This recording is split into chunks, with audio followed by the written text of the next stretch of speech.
Hey guys, how you doing? I'm at it again. This time I made a beauty dish to fit my monolight in my studio. And we're just going to talk about the material for the most part and what I did to actually come up with this.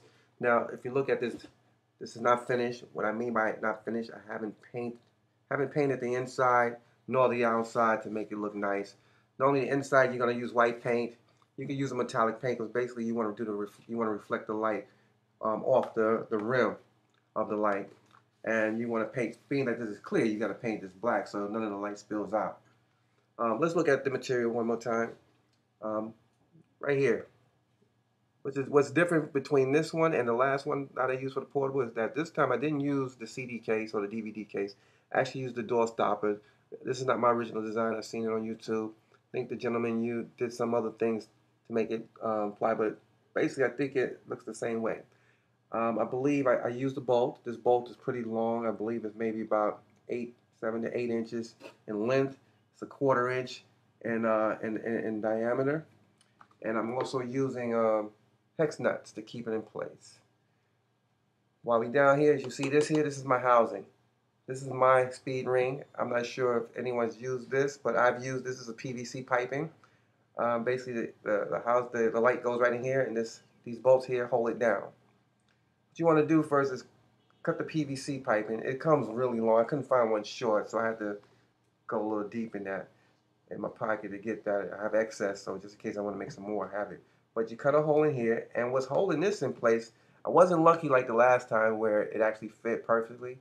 So I had to make the cut, and what I did, I used hot glue. I love hot glue. Hot glue on the inside, on the outside, hot glue on the inside, and it acts almost like a washer, but it keeps it in place, and it's very stable. And you want to use I guess it's called a high power, high voltage, a wattage, a hot glue. That's the round one, the thicker one.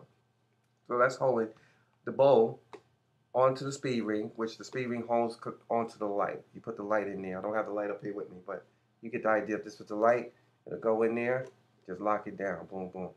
Use 4 screws. These are 1/4 inches, I believe. Now, what you want to do once you get that all set up, just look inside. Just look inside. You want to make sure you can see yourself pretty much squared in the center. Because what's going to happen when the light shoots off, it's going to hit the mirror, and it's going to reflect the mirror around the ring. And that's why you got to paint this black, because you don't want it to spill out. You want all that light to go forward and not out through the back.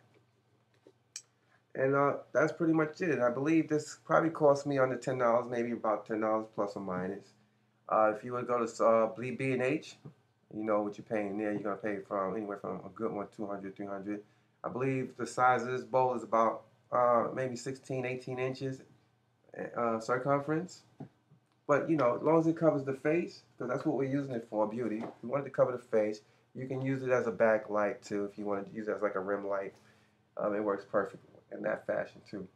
But I'm using it for beauty, so I wanted to cover the face, and it's going to do an excellent job. So, there it is. To make this, it took me, if I had all the material, obviously, if I had all the material out, probably took me no more than maybe 15, 20 minutes to actually make the cuts, make the holes, and assemble it. Now I'm going to go out and paint this, and I'll be ready to use it. If you have any questions, just inbox me, leave a message, and I'll get back with you. If you want me to make you one, let's see, I'll make it for you if you don't want to make it yourself. Until next time, take good pictures.